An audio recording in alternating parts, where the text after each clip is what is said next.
What is up, Mets fans? Welcome back to another episode of the Metsup podcast. We've got some interesting Kyle Tucker news. I know people might be getting a little bit of rumor fatigue here, but Ben Nicholson-Smith? What is it? Ben Nicholson-Smith dropped some lore on a podcast where he seems to think the Mets might be one of the big players for Kyle Tucker this offseason and kind of leaning towards maybe the Blue Jays not being as aggressive on a guy like that. We're going to talk about everything that he said. We're going to talk about Kyle Tucker.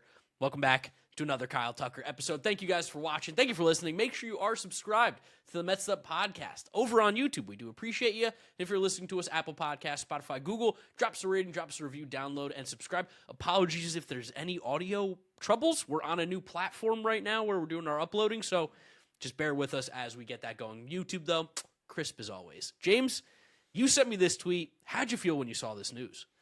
Excited? I don't know. We're dying for some kind of splash. I think this is definitely the splash. And Ben Nicholson-Smith is very plugged in with the Blue Jays, and he said this on the Blue Jays Sportsnet 590 The Fan, which is their number one sports radio in all of Canada. Radio, my bad. Radio. And what he said very specifically, at one point the Blue Jays looked like the best candidate to give Kyle Tucker a long-term deal. Now I would say that's the Mets. So that's it. That's it. Very contrite right there. That's it. Yeah, I wouldn't have expected the Mets to be the front runners in his eyes or anyone's eyes to give a long-term contract to Kyle Tucker. If you told me the shorter-term deal, high AAV, a bunch of opt-outs, I would have been more inclined. But also at the same time, again, I'm not opposed to giving Kyle Tucker a long-term deal. I think that's also, what are we considering a long-term deal at this point? We've kind of been circling the drain on this Kyle Tucker Mets thing for a few months. Literally, it's been a few months, which is crazy to think about. But if no one's going to give him a long-term deal, then the longest deal probably just gets him. Like, if you're willing to give him 5 years or 6 years, you might just get Kyle Tucker. You probably have to structure opt-outs after the third year at the soonest, just because you're going to give up qualifying offer penalties. But it seems like the market is just very, very soft. And we could talk about that just in terms of what's going on with all these teams and Kyle Tucker right now. But the Mets could use a bat. I'd prefer righty, but I'll take Kyle Tucker. Like, I don't see any harm in giving Kyle Tucker like a 5-year, $185 million deal. Probably starts 200, I would think, right? You think you got? Maybe. I think it's got to be a $40 million a year if it's going to be that much shorter than what he was expecting coming into the offseason. It's cool with me too. That's great. Yeah. Like, Kyle Tucker had a weird year last year. I think he's getting. I don't know. I think there's Kyle Tucker fatigue. There's Kyle Tucker underrated right now. Halfway through the season last year, before he had that slide where he slightly fractured his hand, there are 83 games, 17 homers, 20 steals, 930 OPS. In Wrigley, like those are great numbers. For a lefty, yeah. It's like he's a great baseball player. And the fact that he's not going to get a 12-year deal makes him that much more enticing, honestly. I feel like you mentioned it. Like, maybe it's the fatigue. He's being criminally underrated right now. We've talked about on this channel before, but This is a top 20 player in baseball. I feel like at the absolute worst. And you can make conversations that at times he's been a borderline top 15, top 10 guy. So I don't... Even better. Yeah, like I don't know why... I know why teams aren't interested, and it's the money thing and the length. That's always what it is. If you're not the generational type players, it seems like right now you're not going to be getting that length.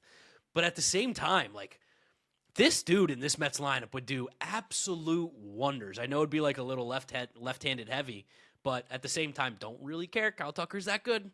No, and we also got another pretty interesting note from the Will Sammon, Ken Rosenthal article. This is the winter of Will Sammon specifically. Shout out Will.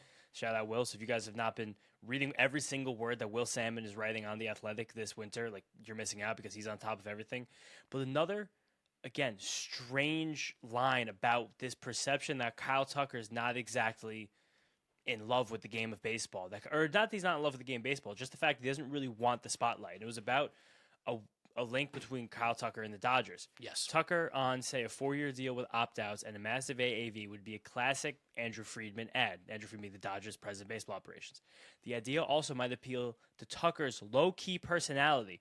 Rather than the center of attention, he would perhaps be the Dodgers' 5th or 6th biggest star. So I'm pulling two things from that. One, we have a rumor about the Dodgers and the Mets and Kyle Tucker on the same day. So let's try and get some more money on that contract. Two, it'd be the same situation with the Mets. He would be the third guy that people look at in terms of star power, even in his own starting lineups. If that is something that he might want, we can also satisfy that craving. Yeah, it's weird. You always get nervous about the guys who don't apparently love the spotlight, and New York City is the spotlight. The only other bigger one would be the Dodgers, but because they have all the mega superstars on that team, it is a little bit different. But he's just so good. Again, I really come back to the idea of, if the Mets are truly interested, if David Stearns is truly interested, I think we have a very good shot. I don't remember what the percentage that I put him down for, but when we mentioned those three guys, I said what, like 33%, and I think you got even more aggressive. I think you said like 40 or 50. I said 40. I'm just still expecting some level of a splash, like whether it be Tucker or Framber. I think we just know this Mets team is going to spend more money right now. They have to.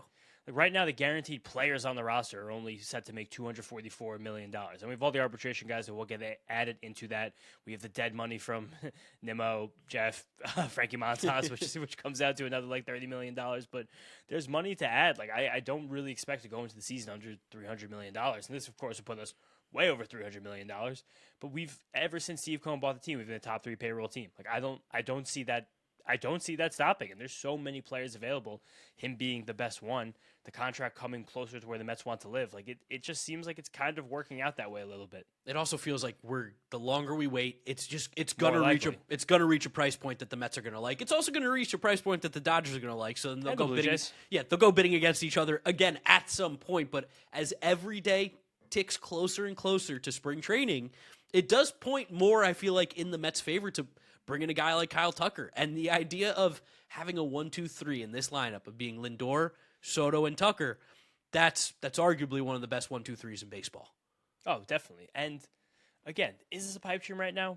Probably, yeah. But why not? Like, if you're into it, you're into it. And the fact that there's a very good reporter who reports for the Blue Jays team that's been the perceived favorite. After the Blue Jays pulled in Kazuma Okamoto over the weekend, who now they're saying is probably going to be their super utility man, that lends itself more that they probably favor Bo Bichette possibly because they might get a shorter deal on him over Kyle Tucker. And all of a sudden, the market dries up fast for all these guys kind of when one signs. But they also get more competitive with everybody else. I don't know, it's strange offseason still. Yeah, it's a strange offseason, and also there's nothing going on. Like, I wish I could have more juice for you guys, but this is the point of the offseason every single year where normally James goes to Taiwan or Thailand or wherever. Where do you go? Philippines? Last year I went to Southeast Asia last year, Thailand and Vietnam. But like at the same time, there's nothing. There's nothing. We have to take every single bit of news that we have and talk about it. And we've always said that Kyle Tucker on a short-term deal made sense for the Mets. He makes sense for every single team in baseball. And the fact that we have a little inkling of that, we got to run with it. Totally. And also, on the same ilk, Cody Bellinger, Framber Valdez. Like, the Mets are probably going to be involved with these guys like we've been telling you guys all winter, like, at the price points. And to your point before about not a lot going on in this part of the offseason right now, but still a lot could potentially happen. Did you catch the other Will Sammon article that went on The Athletic on Monday? No, I don't. I know the other big Mets news was that we signed Christian Arroyo. Former top prospect, Christian Arroyo. Don't forget that.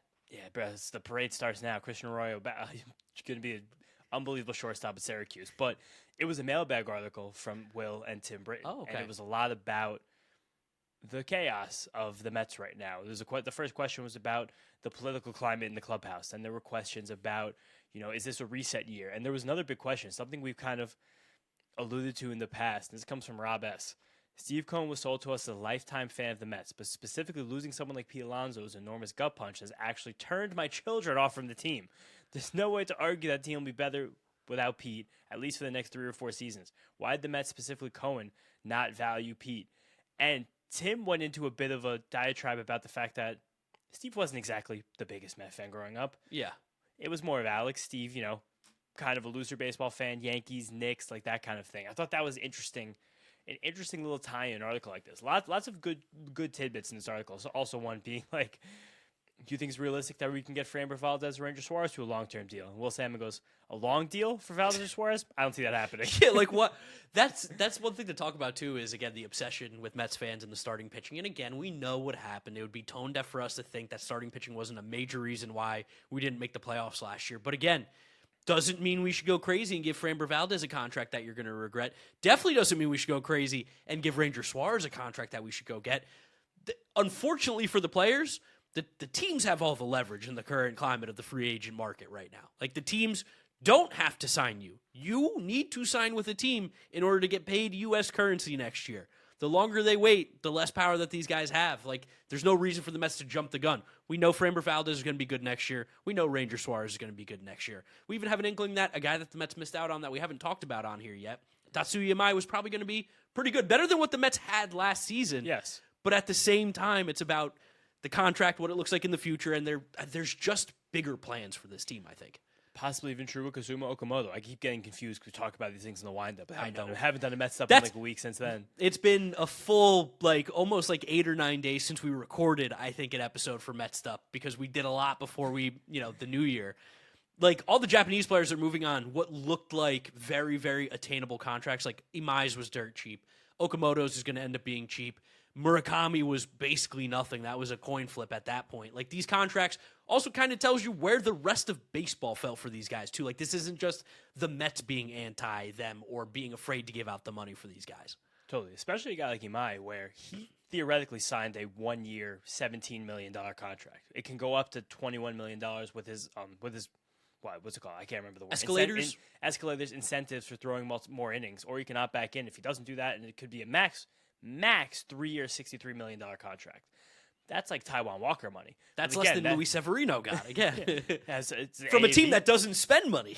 Same AAV as Frankie Montas last year. But it's that's kind of the sense of who Tatsuya Imai is right now. And I know that the initial projections of him to start the offseason were closing in on 8 for 200. Wound up being nowhere even remotely in the same, not even the same ballpark, not even the same state. It's not the same galaxy as that. The boys had that first.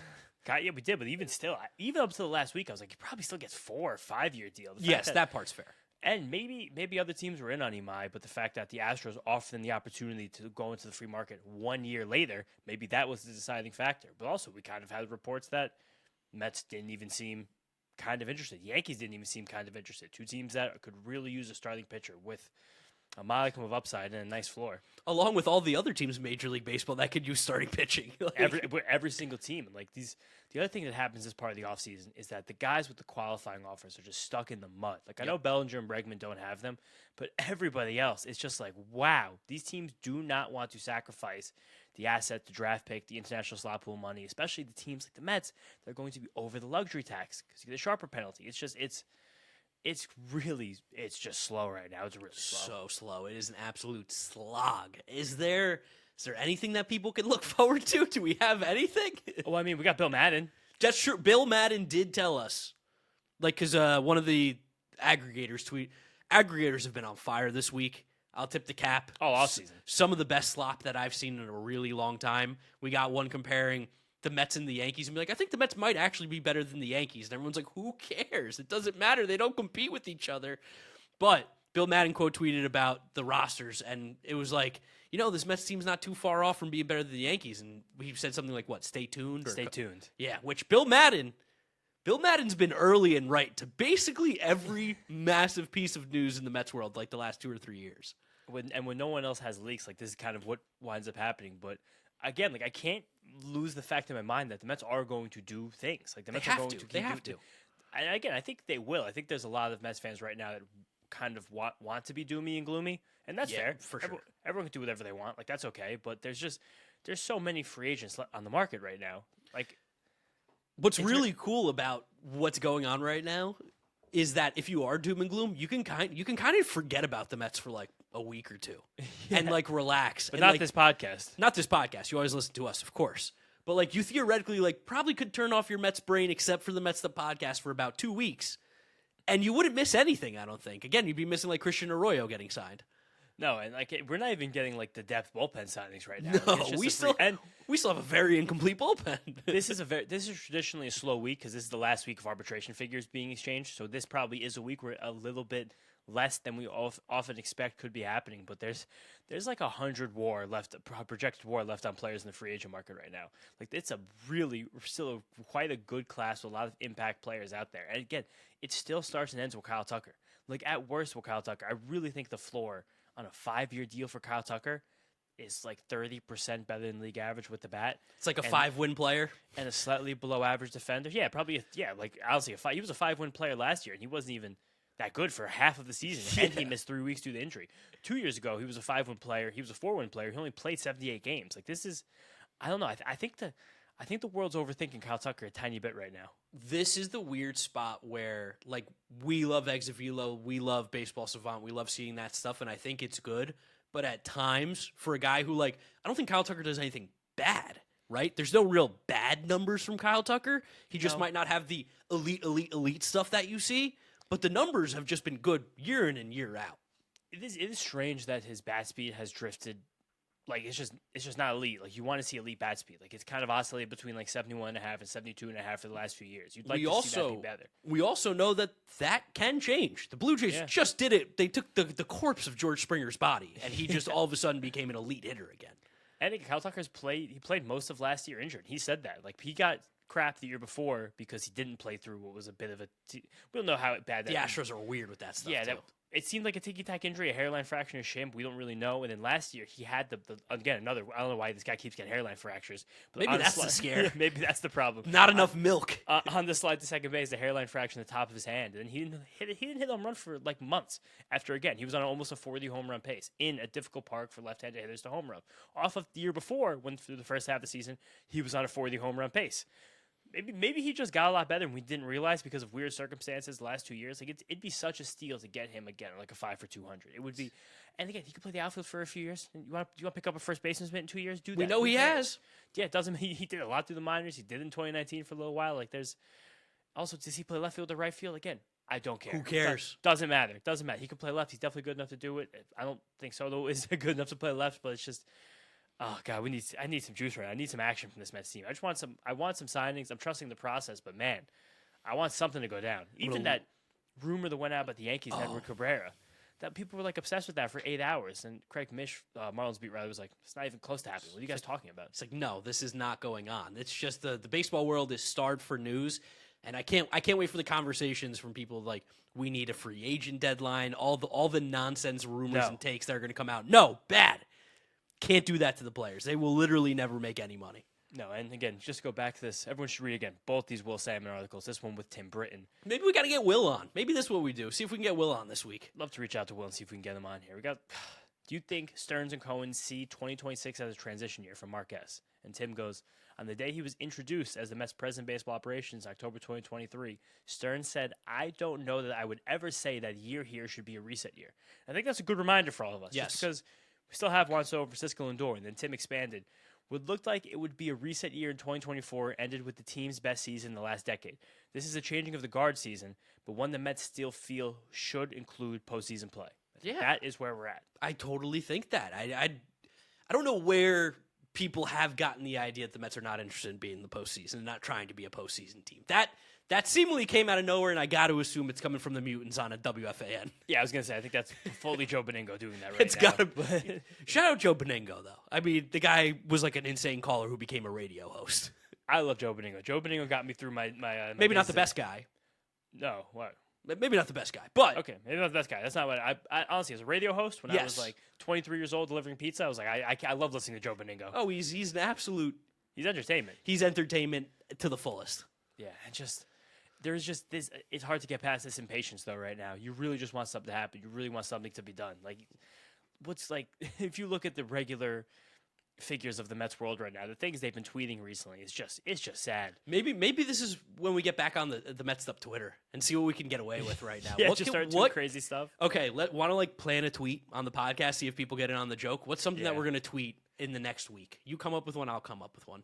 We could say something about, like, is this the Mets' new starting ace or Mets sign new starting pitcher? It's just that picture of Grimace holding the ball. That's a good one. I like that. Something. That's good. I think definitely a mock trade goes in there where I'm gonna include Kevin Parada. There's no doubt. Kevin Parada for a good player. For Freddie Peralta. Yeah, Kevin Parada. Parada and Matthew Allen, who's not in the organization anymore, for Freddie Peralta. I'm in. I'm definitely in on that. That's a good one. Can we do one more joke? Ooh. Wait, how about like the Mets need to bring back Jose Iglesias? Yes, or I heard the Mets need a left-handed or a right-handed hitting outfielder, and Jose Iglesias shagging fly balls. There you go. It's a good one. Hey, look at us. If we just want to tweet, we could just think about a couple right there on the spot. That's how it works. You guys just saw the inner machinations of our brains. Oh, but just, man, something's got to happen. I just want something. The whole league wants something to happen right now.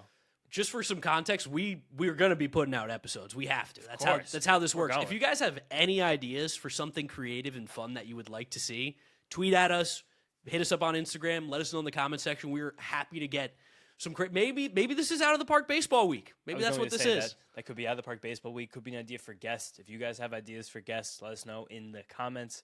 If you got, especially guests that we've had on in the past, guys like Trevor May, Will Sammon, Daniel Murphy, guys that we are connected with, just you guys let us know what you want to hear because we will keep the content coming.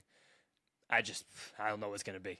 No clue. And if there's anybody out there with an inkling of anything, let us know. You can come on too. Why not? Yeah, please. Again, maybe that could be a mailbag episode. To people. Mailbag. Another voicemail episode. It's been a while for Ooh, voicemails could be good. So we'll do in the hopper right now. Just to let you guys know. Love the transparency we're doing with you guys. It's the best. I mean, we have to find a way to talk about something.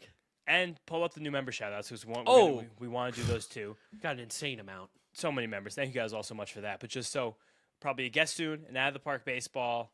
And what was the other one we just said? And some kind of mailbag voicemail episode. Okay, let's pull up the Metsup members. Really good podcasting here, just talking you guys through it.